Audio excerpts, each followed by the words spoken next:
আজি পশ্চিম দৰং আঞ্চলিক ছাত্ৰ সন্থাৰ বুঢ়া লোকপ্ৰিয় বৰদলৈ উচ্চ মাধ্যমিক বিদ্যালয়ত অনুষ্ঠিত কৰিলে বিশেষ অভিনন্দন অনুষ্ঠান। পশ্চিম দৰং আঞ্চলিক ছাত্ৰ সন্থাৰ শিক্ষানুষ্ঠানসমূহৰ পৰা হাইস্কুল শিক্ষান্ত আৰু উচ্চতৰ মাধ্যমিকৰ চূড়ান্ত পৰীক্ষাত কৃতিত্বৰে উত্তীৰ্ণ হোৱা ছাত্ৰ ছাত্ৰীসকলক অভিনন্দন জনাই বিশেষ অভিনন্দন অনুষ্ঠান অনুষ্ঠিত কৰে দৰং জিলাৰ ছাত্ৰ সন্থাৰ সভাপতি ৰাজু শৰ্মাৰ সভাপতিত্বত।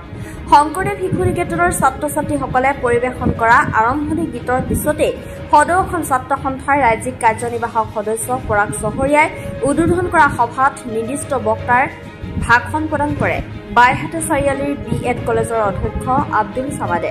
বিশেষ অভিনন্দন অনুষ্ঠানত ৬৭গৰাকী কৃতি ছাত্ৰ ছাত্ৰীক সম্বৰ্ধনা জনোৱা হয়।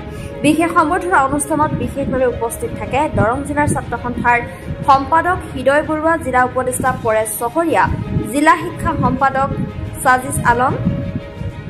এই অনুষ্ঠানখনি সাফল্যমণ্ডিত কৰাৰ বাবে ছাত্ৰ ছাত্ৰী আৰু অতিথিসকলক ধন্যবাদ জ্ঞাপন কৰে পশ্চিম দৰং ছাত্ৰ সন্থাৰ সভাপতি নয়নমণি কলিতাই।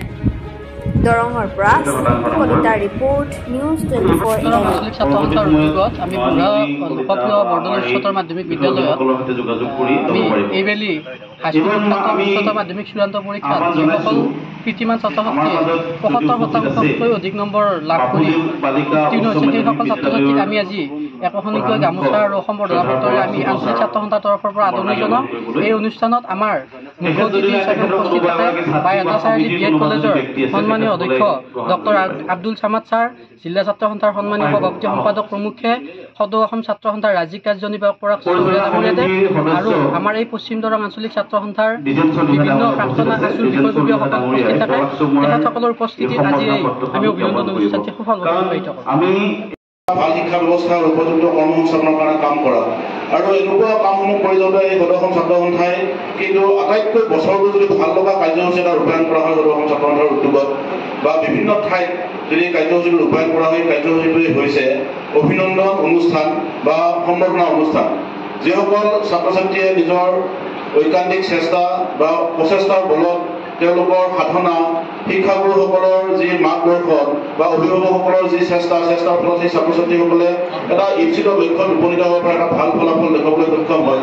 সেই ছাত্ৰ ছাত্ৰীসকলক পৰৱৰ্তী দিনত আগবঢ়াই যাবৰ বাবে এটা প্ৰেৰণামূলক অনুষ্ঠান, যাৰ জৰিয়তে তেওঁলোকে প্ৰেৰণা লাভ কৰে, তেনেকুৱা ধৰণৰ অনুষ্ঠানসমূহ সদৌঅসম ছাত্ৰ সন্থাই ৰূপায়ণ কৰে এই অভিনন্দন অনুষ্ঠানৰ জৰিয়তে। ছাত্ৰ সন্থাক বেয়া পোৱা মানুহে আমাক সদায় সমালোচনা কৰি আহে যে ছাত্ৰ সন্থাই কি কৰিছে, শিক্ষাক লৈ কি কৰিছে, ছাত্ৰ সন্থাই শিক্ষাক লৈ অকল প্ৰতিবাদেই কৰি আছে এনে কিবা ভাল ফল আমাক আনি দিছে বা ছাত্ৰ সন্থাই কিবা পজিটিভ কাম কৰিছেনে বুলি মই আপোনালোক সকলোকে ক'ব বিচাৰোঁ যে ছাত্ৰ সন্থাই এই গৰ্ভবোধৰ দিনতো বিভিন্ন অসমৰ চুকে কোণে বিভিন্ন অঞ্চলত বৰ্তমান গ্ৰীষ্মকালীন যি পাঠ্যক্ৰম সেই কৰ্মশালাৰ দ্বাৰা আমাৰ চৰকাৰী স্কুলত পঢ়া ল'ৰা ছোৱালী যিবিলাকে টিউশ্যন ল'ব নোৱাৰে সেইবিলাক ল'ৰা ছোৱালীক লৈ আমাৰ পাঠ্যক্ৰম বা আমাৰ কৰ্মশালা চলি আছে। সেই সমস্যাখিনি সমাধান কৰিব পাৰে। ইফু আস্ক ফৰ লাভ, স্নেহ লাগে, মৰম লাগে, God will give you trouble people to help, helpless people to help. মানুহক অসহায় মানুহ দিব তোমাক, যাতে তুমি সেই মানুহৰ যোগেদি তোমাৰ মনত স্নেহ আৰু মৰম জাগৃত হয়। এই ধৰণে ঈশ্বৰে আপোনাৰ সকলো প্ৰেয়াৰৰ এনচাৰ দিয়ে, কিন্তু মই আপুনি বুজি নাপাওঁ, এইটো এটা ডিফাৰেণ্ট থিং।